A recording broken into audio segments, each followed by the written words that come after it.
it's interesting looking back to Brian Mulroney and his history of welcoming people who arrived on our shores, whether they were the Vietnamese boat people in the early 80s and the late 70s, or actual Tamils from Sri Lanka who arrived in the mid 80s. Prime Minister Mulroney actually showed compassion. He thought that having an open and welcoming country was part of who we were as Canadians. And I haven't heard a single member of the Harper government, and certainly not the Prime Minister, who showed any compassion or any welcoming, anything like welcome to our country. Those of you who are legitimate refugees, who have legitimate fears for your safety back in your country of origin, are welcome here in this country, because that's our law. It's not as if we don't accept thousands of refugees every single year. In fact, Canada accepts almost 10% of all refugees accepted by all countries every single year. We do have a great history of accepting refugees. It doesn't matter how they arrive at our shores. We have a law. We have a process to determine whether their case is legitimate,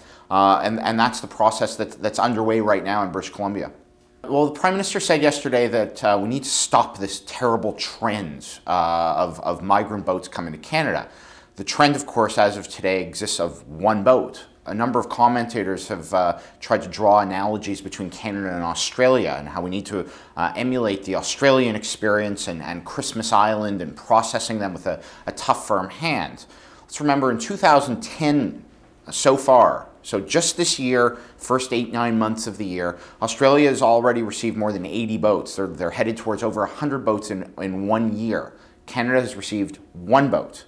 So the new refugee law that was agreed to by the last Parliament with bipartisan agreement, the Liberals and the Conservatives at least agreed to the law, was an attempt to streamline the approvals process and the screening process, just to speed up the approvals process.